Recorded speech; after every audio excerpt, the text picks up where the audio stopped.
Welcome. I'm your host, Gavin. This is That Critical Idiot.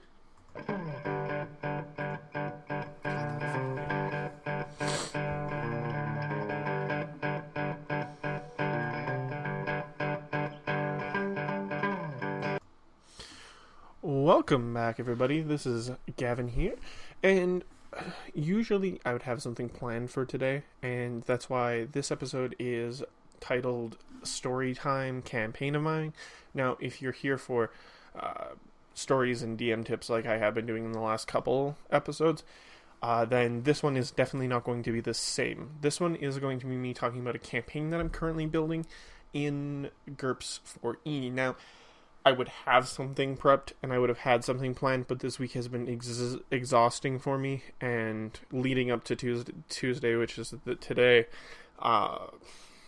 I think I wrote like one thing down for it. So in lieu of not giving you guys anything, I figured I would sit down and talk to you about a campaign. Originally, it was going to be based on my supernatural campaign that I have been working on for a good half a month, almost month now. And in the recent kind of light, my party has I asked, because I was like, okay, I'm at this point where I have it pretty much ready to go. We're doing this other one though. I just want to know, is this what you guys want to do, or is there anything else? Because I also have ideas for space adventures, and they're both running GURPS 4E, so I could run both theoretically at some point, but I didn't feel like I had as much content and much storyline to put into the kind of supernatural, more eldritch feel than the space one. And that's when they go, well, we would actually really muchly prefer space than the eldritch one, even though, we know you've been working on it a lot. So it's like, okay, well, no biggie. So this morning I was like, all right, let's kind of put a little bit of thought towards the space stuff. So I started working together a little bit of a story, a little bit of a, anything and everything that kind of worked together. Tried to find the GURPS Ultra Tech stuff, tried to get all that stuff set up properly, and, it worked out kind of rather well. Everything seemed to enjoyably work. The GURPS system is actually one of my favorite systems that I found so far. We haven't actually gotten to try it, we haven't got to play it. I like the feel of you succeed if you roll low, and you do horrible if you roll high. I like that. It's a reassuring system feel. And with the system that it is, it has a lot more to offer, because it's I believe it stands for generic universal role-playing system, if I remember correctly. And essentially it's exactly what it is. It's this universal role-playing system. So you can sit there and you can go, I want to have a medieval world. Okay, you've got a medieval world. Throw the system on it. It's good to go. It has weapons. It has tech levels. It tells you how much money you're going to be getting, how much, what skills you can use, what you can do with this, what you can do with that. And it has a very nice point buy-in system that I've seemed to... I like that point buy system. It's the first point buy system next to, I guess, Shadowrun. I did run one. I was a player in Shadowrun once or twice, and that was also a very interesting set of point buy system. I've never used a point buy system in D&D or in Pathfinders. I've used roll systems for that. I just find the roll is more natural. You roll and you get this character, much like the rest of the game. You roll and it's what's going to happen. You don't have as much control. You don't have as much control in the rolls and GURPS either, but you do have that control to put the hits and stuff that you're trying to get. You have that chance, right? And that's kind of the big portion of it, is just looking at all of the different things in GURPS, and I was like, there's plenty of ways we can go about this. We can do a 1970s supernatural theme with eldritch creatures. You could do a medieval theme with knights and goblins and stuff. You just gotta work the stats. You could do a fantasy space, like a high space mission type thing. And in this one, I'm doing a very Shadowrunny feel for the space mission. So what's going to happen is that there is four. Let me bring something up here. See if my drive is good to go. Essentially, there are four kind of main factions of criminal syndicates that are there to kind of ensure they do what they need to do. They need to do, say, oh, you guys need to go here, you guys need to go here. Do that, good to go. Now, it's a very Shadowrunny in which they'll have people who will go, hey, we need you to go do this. Or, hey, can you go do this for us? And they can get jobs, they can get paid, they can get into that. They can take their own path if they want.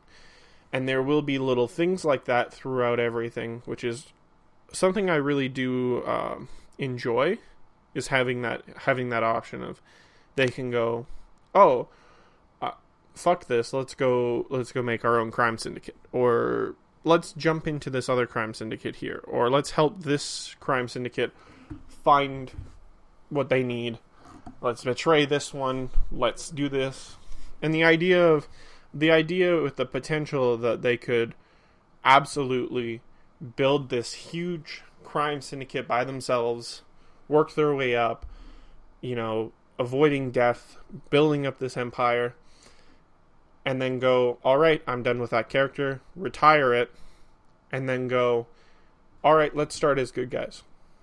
Same universe, exact same state that it is in right now, go in as good guys. They go in as the good guys, and then they go and they realize, as the good guys, we need to deal with this crime syndicate we've now built up, because they're actually doing a lot of horrible stuff. And that's when it escalates to that point of, oh, now we can go and fight our own selves. And if it gets to that, it'll be interesting to see how everything gets handled. But it'll be interesting. And I've got a lot of different things. A couple little things that just add where it's like, oh, this person that is going to be here. This person that you may or may not know is here. This political person's heirs are part of this crime syndicate, or really kind of little tidbits of information that tie to the real world. In this one, Mars is actually called Utopia. I've renamed a majority of them. Earth is Cyprus. The planet rotation's a little bit different. There's a couple more planets. I just kind of added to the solar system. And then each little individual faction that I'm building. Right now I've got the Dax. The Dax are a four-armed kind of blue alien type thing. They're humanoid. They've got 4 arms. They don't really have a face. It's more of just like a lighter shade of blue, like filled in. They have like the normal skin color, like a dark blue, outlining this light shade of blue, kind of blank facial structure. And they don't really have a lot of hostility towards the humans. And in the backstory, the humans are actually kind of rescued from themselves, as they're the ones that have kind of sparked their entry into this world of technology. So they sparked themselves into this world of technology, and now they're sitting there going, all right, now what do we do? Military takes over, starts gunning everybody down. Big war happens, people are fighting back and forth, and now we've got a little bit of conflict. Utopia has now become a wasteland. They struggle through the years, and then these aliens show up and go, look, we will help you, we just want to study you, we want to know, what makes you guys tick, and we want to, become allies. They become allies with them, and they kind of show them the rest of the universe, and they help progress space travel and stuff. And you get to the point where there's all these other alien races that are interjoined, like conjoined, and they're all moving through the solar system, and they're helping each other, and they trading and stuff. And then you got some of the enemy faction kind of peoples. You got the crime syndicates. You've got all these underlining stories all in this wrapped up universe of chaos and whatever the hell you really want it to be. And so I'm slowly writing it up, and when I get it finished and written up all nice, and I fine-tune it a little bit, I'll post a PDF of it so that people can go through it if they'd like. But no, it'll be interesting to see how it goes out. I like the idea of the Shadowrun feel, mainly because with a Shadowrun feel or anything like that, and in some cases it's like it's okay to do it with D&D and Pathfinders. I've done it before where I've run a group with, like, say someone is out sick or someone is unable to make it that day. Then you can't really, with a Pathfinder or a Shadowrun, especially on a really big push, people are going to level up, people are going to do something, it's going to boost their level, but it's not going to boost the other person's level. And in the GURPS and the Shadowrun, there's less level, more just points based system. So instead of that XP, you're getting points, and I mean, points are going to put people on a little bit more of an edge, but missing a run, or missing a heist, or some kind of gun shipment deal isn't gonna cost you an entire catch-up period where you're behind, and now now the GM has to go and sit there and go, alright, I can't make it too hard, but I have to make it hard enough so that the people who are playing, the higher level people who were actually there for that one game, aren't going to sit there and go, this is absolutely not what we signed up for, we want that extra... We want that extra challenge. You can't make it challenging if people are behind, because then it's even extra challenging for them, and I don't like to make it extra challenging for people, because you make it extra challenging and the interest of the game starts to fade. If things aren't if you want it, in my own opinion, and in my kind of center point of how I do things, I try to make it, and I've crashed and failed a couple times in doing so, is you take it where you make it challenging enough where they go, alright, I felt the challenge. I lost some hit points. This was a tough battle, but it's okay. You don't make it where they run in, they slaughter everything, and, oh, well, that was it? Nothing big, nothing scary. Nothing life-threatening. I think I lost maybe 2 health points. That's nothing. Throw 5 more of those at me, please. And you don't want to make it where, they're like level 2 people and a dragon swoops down. Because who's going to be level 2 and going to be able to take on a dragon? You got to base it around what they can do. But with GURPS and everything, it's different, because they have a attack roll, they have a defense roll, they have, guns, so that brings a whole new variable. I mean, we're looking at a space mission, and I've got the weapons up because I was doing a little bit of work before the podcast, and you got, so if you go, say, a gunner beam, so this is going to be something that you want to be mounted on a VTOL, or an airship, like a land airship, or even a spaceship of sorts. I'd say more of like a land ship that probably has space travel, but very limited. It's not like one of the big ships that can warp and stuff. And we'll just say it's part of the military. It's got a Gatling laser. So a Gatling laser, actually not as good as an area defense laser, but we'll just go with a Gatling laser for now. They're tech level 10. If you don't know GURPS, even I'm not too terribly versed in it yet, because I'm still slowly learning it. Tech level 10 is right up there in the future tech. You're looking at a 6D, so 6 dice of D6s times 2, and it burns them. So, and the accuracy of it is 18, which is absolutely beautiful. But I think you only get the accuracy bonus if you aim. I'm still learning some of the attack moves and stuff. You're looking at a sizable setup where you can just have a Gatling laser on something, and I mean, they might not have that much health. Most people are going to get ripped down by a Gatling laser, and that's another thing, is it adds that everybody everybody will die eventually. Something's going to happen, especially when you involve guns, because guns have like a sword or a knife. It's more you're gonna somehow get out of it. Most swords and knives and stuff like that, they're not OP, they're not ridiculously damaging. But you get into laser weapons and you're doing like 6D times 2. So I know shotguns are only like, some shotguns can only be like 3D. So 6D plus 2. And that's, I mean, even with an assault laser, so like an assault rifle laser, you're looking at 4D. You're still looking at a potential of 24 damage at max, right? So you're really looking at definitely that extra little buff in the whole point of it. And so that's the whole point that I like, as well as I like that they know they can't feel too comfortable no matter what.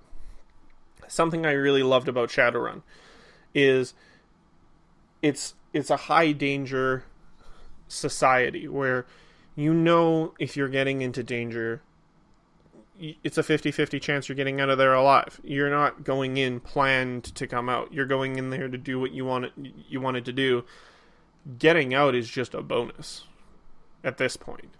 So getting out is just, you're sitting there, maybe I get out, maybe I don't. And with that, it's that very intricate feeling of, okay, so I don't get out, then I'm going to step it up. Much like when I was playing Shadowrun with my buddy Avery, we played as two characters, Victor and Boris. And Victor and Boris were two Russian soldiers, and we came out, and we came out to Seattle, and we were helping out the White Lotus, and we had assassinated the Red Lotus's leader, and we moved on to helping them out, and they helped us get out of Russia, and they helped us move into Seattle, and we were working jobs for them. And it was near the end of our one campaign night that we had, like our one game night, and it was Victor's landlord who had said, "Hey, I need you to deal with the Yakuza." And we're like, oh, okay. He's like, well, I've got 2 Yakuza people up top. Can you deal with them, but not on the property? We're like, okay, well, no, sure, why not? And so Boris walks up, and he's like, hey, you guys with the Yakuza. And they're like, what? He's like, I'm gonna fucking kill you. Come on down. Come on outside. I'll kill you out back. And they're like, okay. So they follow him down, and he goes to grab his gun, and they start firing upon us. In which I shot down I think it was either I or him shot down the one Yakuza guy, and in fear, the other Yakuza guy pulled a grenade and tossed it in front of us. At which point I looked to the DM and I go, can I kick this grenade back at him? I'm like, I don't really have a lot of other options here. I'm a giant mage troll, and I was brand new to Shadowrun, so magic was like very limited for me. So I go to him, I'm like, can I kick it back at him? Probably my only chance of surviving this. And he goes, sure. And I think I double critted, or whatever it is, like the super crit, in which I described to him the way I kicked it was I kicked it, and he was in a fetal position far in a corner, and I kicked the grenade right into his body, so all the fragmentation went into him and just splattered him all over the wall. And I mean, Boris doesn't own a house anymore because that kind of screwed that over, but that was it was a giving moment for my character, because my character at the time was kind of sitting there going, well, I'm either going to die, or I can try to do something, and if I live, I live, or I die. One of the two happens. I'm more than likely still going to die, so I might as well at least try to take this guy out with me. And so, it worked out in our favor. It could have worked out horribly. I could have failed, or I could have just done a measly kick and I still could have taken damage. One of the two. Either way, it goes to show with these ones, you have a little bit more risk. I haven't seen a lot of risk in those kind of things because dying far down a Shadow or a Pathfinder or a D&D game is detrimental to the party, especially if you're a valid member. Like if you're one of the main parts of the party, and most people who've played know that the whole party is essential. Everybody in the party is essential. Someone has to pull some kind of weight. You know, you've got your healer. He's there to keep everybody alive. He dies, and you got potions, but you don't have the accessibility as much. You've got, you know, your ranger. He's got the ability to take people out from afar. He's got the ability to scout. He's got the ability to trap. Things like that. The rogue, he's got the ability to steal, pickpocket, get into places, you know, use some of his more tricks of the shadows to get around. You've got the tank. He's the one that absorbs damage, or like the fighter or something, right? He absorbs and deals damage. And all of those kind of conjoin. You've got the guy who protects you, the guy who heals you, the guy who keeps things at bay, finds things for you, hides in the shadows and strikes when it's time, unlocks doors. Everything is so key and crucial. And yet in this other one, this world is more of a, especially if you do more of a criminalistic based game, you've got this world where you can hire someone to help you out. So then you've got the NPC hiring to deal with, but you still have that extra hand, or people can design characters to what they like. They could go, I want to be a hacker. We've been playing, you know, say we play for a while, and, you know, maybe you need a hacker to get surveillance, get schematics, take out security systems, drop their augmentation, you know, things like that. Because in this one, I've got a couple key features like that I'm going to add. So it's like augmentation of face scans through contact lenses. So they'll have like a HUD. Not that they'll actually see it, but like their character will have a HUD that'll allow them to check bullet stuff and just make the character kind of, it's more like the sci-fi bullshit. But you got also police and like kind of enforcers have face scans. They've got all these other little things so they can, you know, say a known criminal walks up to a cred deposit station floating in the middle of the sky, or like in the middle of space, which I've got set up. So it's a cred sticks based off of Shadowrun. So they have pretty much like a USB drive, which essentially holds money. It's all digital currency. They don't have anything else, so they have cred sticks. And so they've got this big cred stick kind of depository where all the money gets pumped into and then transferred between wherever they need to go.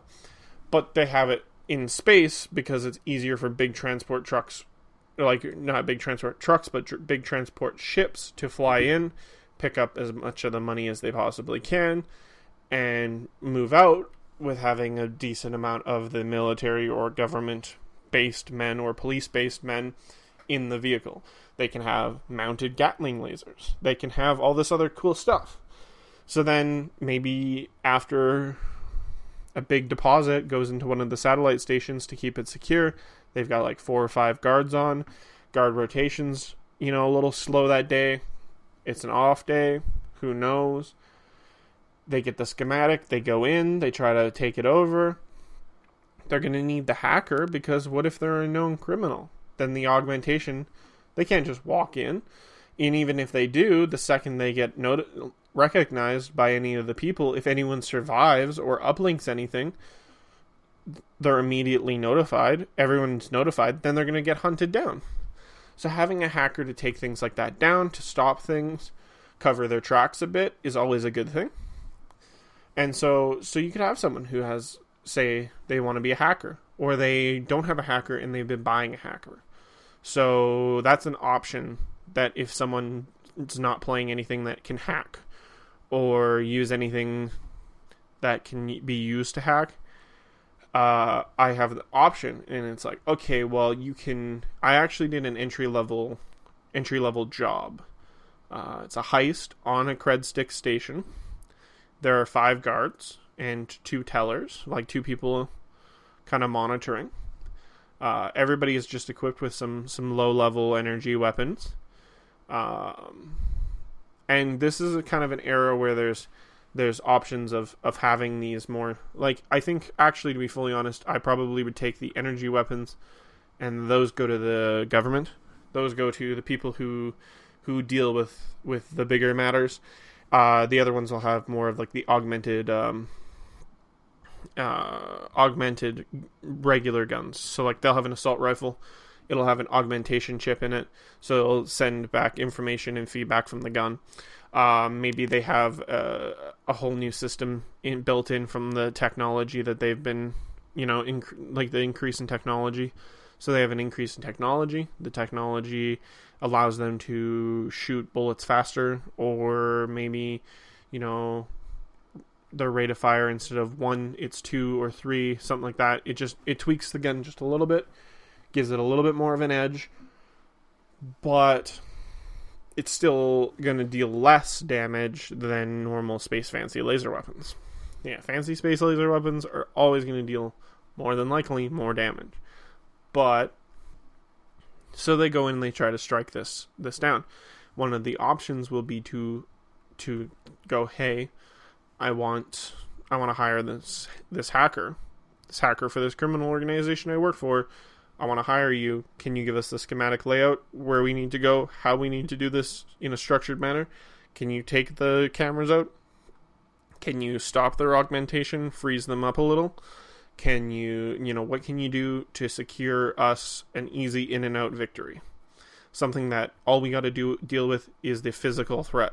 We don't have to deal with a cyber threat. We don't have to deal with our faces being plastered everywhere for known cred thieves. We don't need anything like that. We just want in and out with minimal casualties. And then the hacker can be like, yeah, sure, but I want 5,000 cred out of this, right? So they all start off with like an empty 10,000 cred. It's like, okay, I can load this thing up to 10,000. We'll each do that. And then he'll give them a 5,000 one, and they'll go, perfect, we'll just get you 5,000 as well. We'll siphon this thing as much as we can. And then they're going to get there, and they're going to go to the station, and when they go to siphon it, they're going to realize there's only 30,000. There's 3 of them. Now they've hired this hacker. One of them's got to give up 5,000, or they have to divvy the 5,000 between the 3 of them, or something. So it's going to prove to them that, yes, this is the way it's going to work. This is how it's going to do. Or they choose not to. And it's going to take longer. And they're going to have that issue. And I'm planning, once we get a hang of the system, I plan to set it so on certain heists. So like cred stations that are already been wiped to most things, and like say a big transport had just been there a couple hours ago, took in 500,000 cred away, or a couple million cred. And they're like, well, 10,000 each, I guess that was worth it, but now you're down even a little bit more because you got to pay out the other guy as well. I also plan to make it where if they strike something big, or maybe on a planet, set a timer for 25 minutes, 30 minutes. That's a response time for a triggered alarm system, or anything like that. They've got X amount of time. Get in, get out. And if they don't get out in time, there's going to be more hostiles outside. And now it's increased a physical threat, which they put themselves in. Maybe because they decided, I don't need this hacker to do that extra work that's going to take us longer to get through now that we don't have this set up. Or maybe it's behind a vault door, and the vault door needs to be hacked. And the hacker has a hacking tool, and the hacking tool will only take 3 minutes. And they don't have to make a roll for it.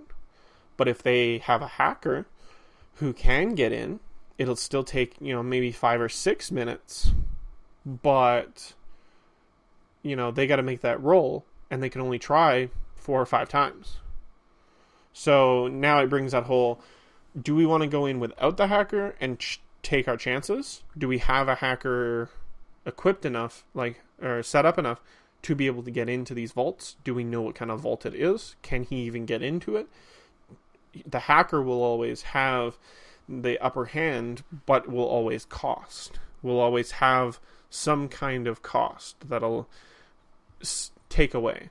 So you give them a small amount in the beginning, and then you slowly build it up. And with it kind of creates this world in which people can kind of create their own persona. And the whole creating their own persona, say you've got 3 people who are just running and gunning. And then they realize, man, we could have earned $500,000 more on that last run if we didn't need that extensive hacking job done. We could have had someone on the team who has a hack skill, who has something that can be used to hack, who has the ability to roll a decent amount to get us where we need to go without paying this extra $500,000. So then it's like, all right, let's see, what can we do? How about this character, we recycle him? So someone's like, I'll be the hacker then. They recycle their one character. Maybe they do one last run, he gets gunned down. Or something. Even, he just offs himself. Either way works. But then you bring in a new character. And that's the thing with the criminal thing and the Shadowrun thing is the crew and the units are always interchangeable. You never need the same person. So one thing I like about that is, as I said, with the missing a night. If you miss a night, which we have had a couple times where someone can't make it, you're deathly ill, you have to work, you out of the blue end up having, a ridiculous amount of schoolwork or anything like that. It's all kind of like conjoined together in this whole point of, with this kind of interchangeable crew, the other 2 can just go and do a job. They can, they can go to the DM. We only have 2 people. We still want to do missions. Can you run us through a couple, less gunman jobs? Can you, nullify a couple things? Maybe you give them some side jobs. Maybe you're following a main storyline. Give them a couple side jobs. Maybe they secure a Gatling laser for themselves, for their ship. Maybe they go to secure a ship for themselves. Maybe they don't want to be riding shotgun, or maybe they don't want to have to be renting a ship from their syndicate. Syndicate's charging them attacks. Their criminal organization's charging them, you use this, but you're going to have to pay us for it. So, little things like that. That's the intricacy of what I like about these kind of games, and that's why I'm really gung-ho about doing this space one, because the Supernatural one, I had more of a set storyline. It was like here, and here. I have an entire universe planned out here. I have planets. I have races starting to be formed. I have all these transport ships and stuff moving through. I have this whole vision of this huge area of people doing stuff. And then they can go in, and they can make it theirs, and they can find the way they want to do it. They can take over a syndicate. They can become a syndicate. They could do whatever they want. And then when they do that, if they get bored of that solar system, they can work towards finding a warp drive, or building a warp drive, or doing what they need. But the best part is we can get into it, we can learn gurps, and then they can start being technical with it. They can learn to create a character faster. They can learn to create characters that are more complex. They can learn to have specific specialties. They can have all these other things. We can start adding more different things. So it's like, we've got ultra tech, we've got high tech, I want to unearth a low tech rifle or something. Or not low tech. Low tech is still not even in the high tech. Low tech would be like swords. But I want to wield like a sword, but I want to give it power and I want to modify it and stuff. And we can start working with modifications and homebrew rules and stuff. And I do enjoy working with homebrew rules every now and then. It's just that little touch of personality to the campaign. Some people don't, because it can get carried away. And I've seen it get carried away before. We've had it carried away every now and then. But you live and you learn. The one thing I like is you homebrew something. It feels right. We had what was that one? I don't think we have had a homebrew race yet. But I have had a couple of things that have been homebrewed. And it adds the personal touch. The person feels like, all right, this is mine. This is something crafted by my design. And, this makes my character feel much more, like I'm connected much more with my character. And it allows that extra little thing.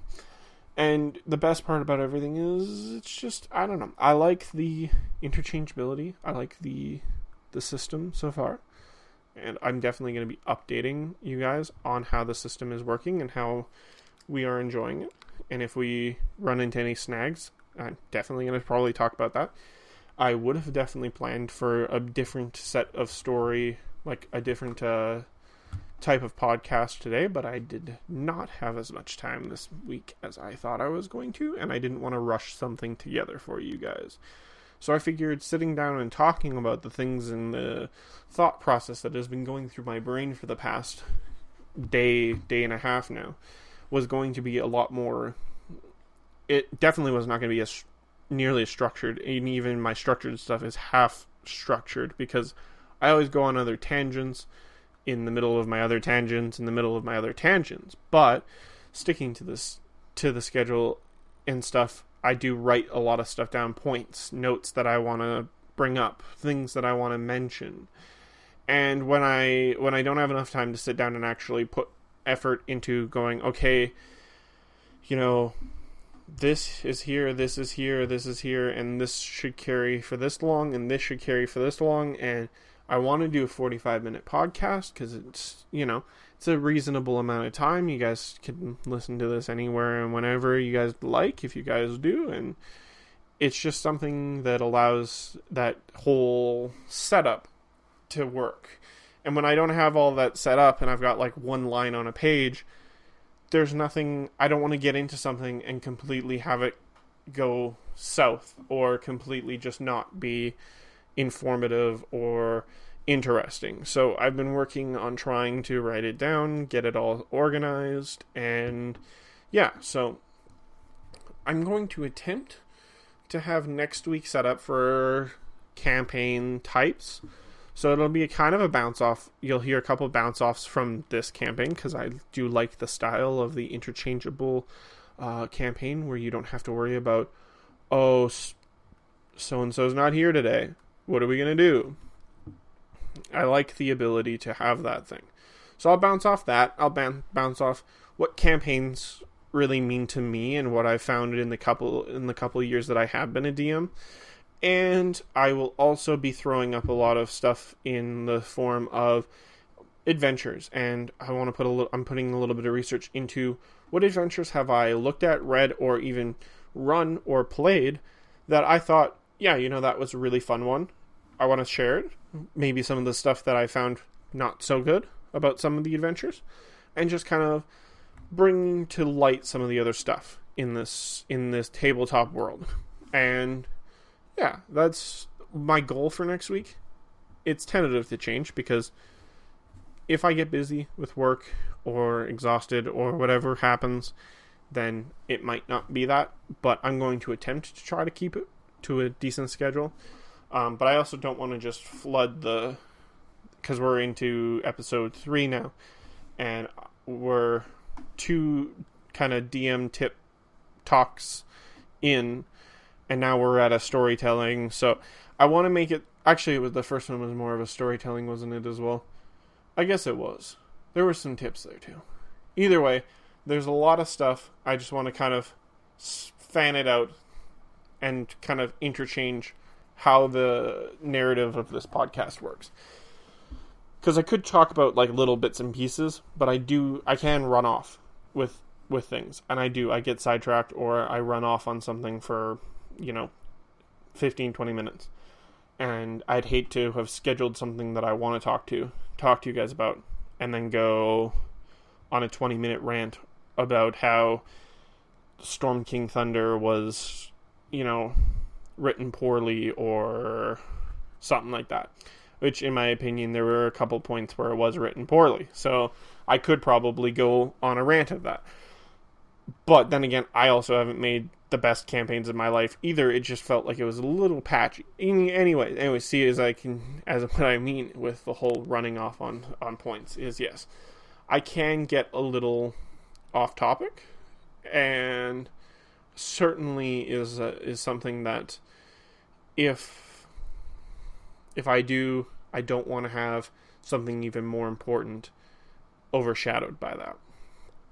And so pretty much that's all I really had to talk about today. Is just kind of going over the new setup of this campaign, the swap in my campaign, and a little bit of the background, the story, and what I like about the setting or the system and the setting that we're using.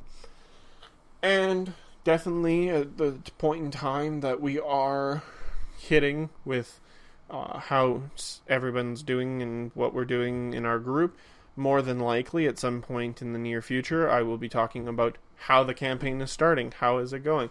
Right now we are doing a campaign from my very good friend Avery, and we are doing a Pathfinder campaign, and I'm very much enjoying it. We're killing a lot of orcs, so that was a fun time. Nothing better than killing orcs, to be fully honest. I think I'm playing a ranger.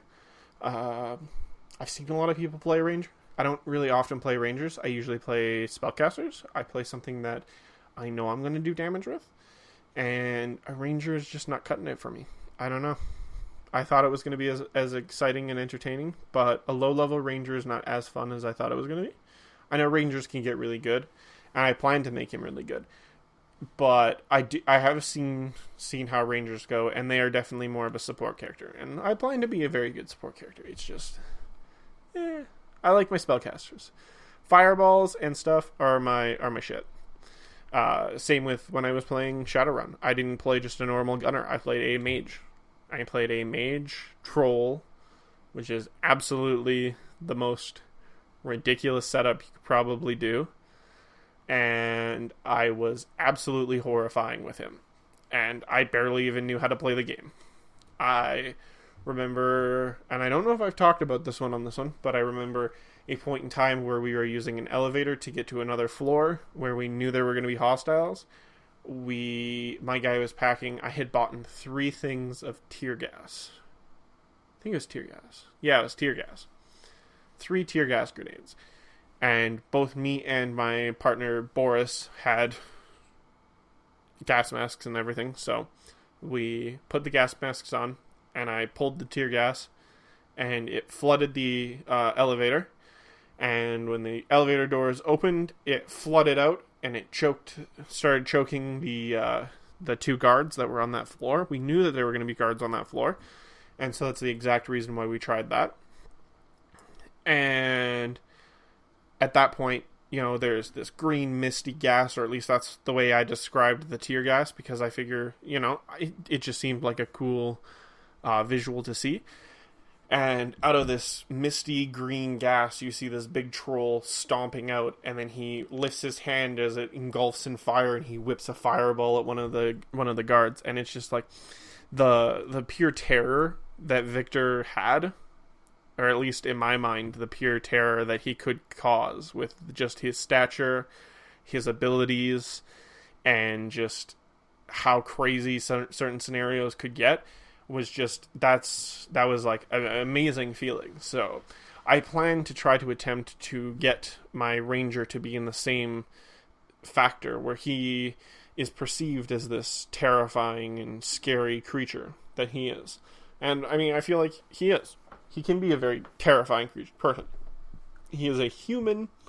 He's playing I'm playing as a human ranger, but I'm playing as an archetype of shapeshifter, and I'm taking the form of a bear. Mainly because strength, and I didn't want to have a dump stat of anything else but strength. So now when I go bear form, I can use my strength in certain scenarios. So it's like, maybe I get pinned. I can't get far enough away to use my bow, but I have a long sword, so now I can just go bear form and use my strength. So that's always a nice thing. I also have a composite longbow and a normal longbow. Normal longbow for when I'm not in bear form, composite longbow for when I am in, so I get that extra damage bonus based on my strength bonus. It bases it off of how much strength you have. So if you have X amount of strength, you get X amount of bonus. That's the one you buy. And his name is Barry, because I figure, why not make it kind of cheesy and cliche and name him Barry, and he can turn into a bear, all the fun stuff.